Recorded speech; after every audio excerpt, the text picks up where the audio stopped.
Discuss करना है life cycle of human immuno deficiency virus और HIV जो एड्स काज करता है। अब सबसे पहले इसके लाइफ साइकिल को डिस्कस करने से पहले हम इसका स्ट्रक्चर या इसके जो है वो देख लेते हैं कि ये होता क्या है, इसकी स्ट्रक्चर क्या है, तब हम उसको रिलेट कर सकें इसके लाइफ साइकिल के साथ। सबसे पहले हम देखते हैं कि ये चूँकि एनिमल वायरस है और ये होस्ट स्पेसिफिक वायरस होता है। अब ये एनिमल वायरस है तो इसका ज़ाहिर सी बात इन्वेलप होगा। ये जो है वो इन्वेलप है और इसके गिर्द इन्वेलप स्पाइक्स हैं। अब इन्वेलप स्पाइक्स का क्या रोल होता है वो हम उसके लाइफ साइकिल में देखेंगे। ये इन्वेलप जो है वो होस्ट की तरफ से प्रोड्यूस होता है, यानी कि होस्ट जो है वो इन्वेलप प्रोड्यूस करता है। जब बर्थडे होगी तो वो हम देखेंगे। अब ये इन्वेलप है, उसके बाद ये जो ब्लू में शो किया हुआ है ये इसका कैप्सिड है, यानी कि प्रोटीन कोट है जो जीनोम को कवर कर रहा है। ये इसका जीनोम है जो रेड के साथ शो किया हुआ है, ये RNA है। तो इससे एक बात ज़ाहिर है कि ये इन्वेलप्ड RNA वायरस है, ह्यूमन इम्यूनोडेफिशिएंसी वायरस। उसके साथ ये जो डॉटेड फॉर्म में शो किए हुए हैं ये रिप्रेजेंट करने के लिए रिवर्स ट्रांसक्रिप्टेज एंजाइम। अब reverse transcriptase enzyme life cycle में रोल प्ले करता है, वो कैसे करता है वो भी देखते हैं। अब सबसे पहले हम आते हैं लाइफ साइकिल पे। अब लाइफ साइकिल में एक बात ज़हन में रखनी है कि ये इफ़ेक्ट करता है इम्यून सिस्टम को। अब चूँकि ह्यूमन इम्यूनोडेफिशिएंसी वायरस है तो ये इफ़ेक्ट करेगा इम्यून सिस्टम को। तो इसकी वजह से अब ज़ाहिर सी बात है जब इम्यून सिस्टम पे इफ़ेक्ट कर रहा है तो ये इफ़ेक्ट करेगा वाइट ब्लड सेल्स को, यानी कि जो इम्यून सिस्टम का पार्ट है। तो वाइट ब्लड सेल्स में से एक किस्म होती है T लिम्फोसाइट, उसकी भी मज़ीद कैटेगरी है हेल्पर T लिम्फोसाइट। ये हेल्पर T लिम्फोसाइट पे जाके उसको इन्फेक्ट करता है, उसको जो है वो यूजलेस कर देते हैं, जिसकी वजह से इम्यून सिस्टम ऑटोमेटिकली वीक हो जाता है। अब ये हेल्पर T लिम्फोसाइट के ऊपर इफेक्ट करेगा, पहली बात से रखनी है। दूसरी बात ये होती है कि हेल्पर T लिम्फोसाइट पे ही क्यों करता है, उसकी वजह ये होती है कि ये चूँकि होस्ट स्पेसिफिक है और उसके बाद ये सेल स्पेसिफिक होता है। उसकी वजह ये है कि हेल्पर T लिम्फोसाइट के ऊपर क्लस्टर डेजिग्नेशन 4 रिसेप्टर्स होते हैं, CD4 रिसेप्टर्स। ये रिसेप्टर साइट्स होती हैं जिनको इन्वेलप स्पाइक जो है वो रिकॉग्नाइज करता है और उस पर आके अटैच हो जाता है। तो ये अटैच हो जाएगा सबसे पहले।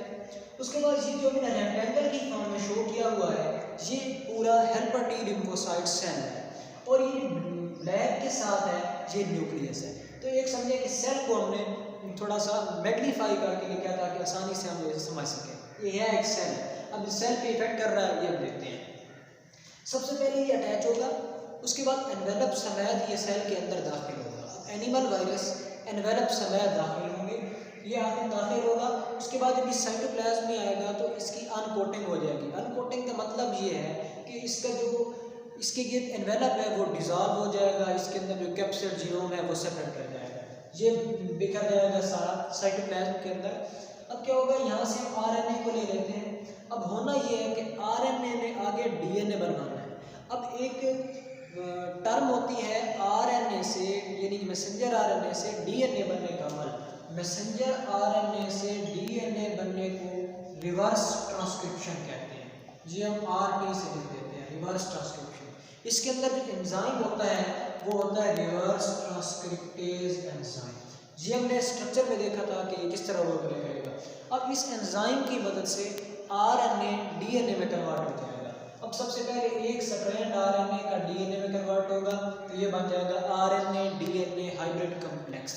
अब जो दूसरा RNA है वो भी इसी तरह DNA में कन्वर्ट हो जाएगा तो ये DNA डबल स्ट्रैंडेड मॉलिक्यूल बन जाएगा। अब ये डबल स्ट्रैंड ऑफ DNA बन चुका है। अब इसने न्यूक्लियस के अंदर जाना है क्योंकि क्रोमोसोम या जो उसके जो क्रोमोसोमल पार्ट है DNA है होस्ट का वो तो न्यूक्लियस के अंदर है, तो ये न्यूक्लियस के अंदर एंट्री करेगा। उसके बाद ये जो अब होस्ट का जो क्रोमोसोम है ये DNA है उसको हमने शो किया हुआ है रेड के साथ। अब उसके साथ ही इनकॉर्पोरेट कर जाएगा, उसके साथ ही कंबाइन कर जाएगा। अब ये हम देखें ब्लू और रेड का जो कॉम्बिनेशन है ये वायरल जीनोम भी है, यानी HIV का जीनोम भी होगा और उसके साथ सेल का अपना जीनोम भी होगा। अब एक बात ध्यान में रखें कि इसे हम कहते हैं प्रोवायरस। प्रोवायरस कब होगा, जब वायरल जीनोम यूकैरियोटिक जीनोम के साथ इनकॉर्पोरेट करेगा तो हम कहेंगे प्रोवायरस। अगर यही वाला वायरल जीनोम बैक्टीरिया के साथ करे तो हम उसे कहेंगे प्रोफेज। अब लाइफ साइकिल ऑफ बैक्टीरियोफेज में हमने कहा था प्रोफेज बनता है, इधर हम कह रहे हैं प्रोवायरस बनता है। ये इस वजह से होता है क्योंकि वायरल जीनोम इसके साथ यूकैरियोटिक जीनोम है उसके साथ कंबाइन कर रहा है। तो तो ये प्रो वायरस फॉर्मेशन होंगे। अब प्रो वायरस से क्या होगा, ये डीएनए के साथ इनकॉर्पोरेट करेगा। अब चूंकि इसकी अपनी बायोसिंथेटिक मशीनरी नहीं है, तो वायरस सेल की ही बायोसिंथेटिक मशीनरी यूज करके अपना मैसेंजर आरएनए बनवाएगा। अब डीएनए से मैसेंजर आरएनए बनने के अमल को हम ट्रांसक्रिप्शन कहते हैं। ट्रांसक्रिप्शन और रिवर्स ट्रांसक्रिप्शन एक दूसरे के उलट है। कैसे? आरएनए से डीएनए बनने के अमल को रिवर्स ट्रांसक्रिप्शन कहते हैं और इसके अंदर जो एंजाइम होता है वो रिवर्स ट्रांसक्रिप्टेज होता है। और डीएनए से एमआरएनए या आरएनए बनने के अमल को हम ट्रांसक्रिप्शन कहते हैं और इसके अंदर जो एंजाइम इन्वॉल्व होता है वो होता है आरएनए पॉलीमरेज। ये आप सेकंड ईयर में पढ़ेंगे जाके। तो एक बात ध्यान में रखिए कि ट्रांसक्रिप्शन के अंदर डीएनए से मैसेंजर आरएनए बनेगा और उसके अंदर आरएनए पॉलीमरेज एंजाइम होगा, और रिवर्स ट्रांसक्रिप्शन के अंदर मैसेंजर आरएनए से डीएनए बनेगा और इसके अंदर रिवर्स ट्रांसक्रिप्टेज एंजाइम होगा। अब ये मैसेंजर आरएनए बन चुका है। अब मैसेंजर आरएनए ने आगे ट्रांसलेशन के थ्रू, अब ये प्रोटीन सिंथेसिस भी तो होनी है क्योंकि उसका कैप्सिड भी है, कैप्सिड बनना है उसके लिए प्रोटीन की प्रिपरेशन लाजमी है। तो प्रोटीन सिंथेसिस का स्टेप होता है, पहले ट्रांसक्रिप्शन होती है, फिर ट्रांसलेशन। ट्रांसक्रिप्शन में डीएनए से मैसेंजर आरएनए बनता है, ट्रांसलेशन में मैसेंजर आरएनए से प्रोटीन बनती है। तो ये मैसेंजर आरएनए से इसने अपनी प्रोटीन भी बनवाई, वायरल प्रोटीन, उसके साथ इसका अपना जीनोम भी है। अब इसके पास मटेरियल बन चुका है कि ये अपनी न्यू कॉपीज बनाए। ये क्या कहता है, अपना वायरल जीनोम और जो प्रोटीन इसके साथ जो वायरल प्रोटीन है उनको ये कंबाइन करके अपनी कॉपीज तैयार करता है। जी हम इसको जो है वो स्पेसिफाई कर देते हैं, ये इसकी कॉपीज बन चुकी हैं। आप इसको इस तरह लिख सकते हैं। अब इसकी कॉपीज बन चुकी हैं। उसके साथ एक और एंजाइम था रिवर्स ट्रांसक्रिप्टेज, वो कैसे आएगा, वो भी इसी की बायोसिंथेटिक मशीनरी को यूज करके जो है वो रिवर्स ट्रांसक्रिप्टेज बनाएगा।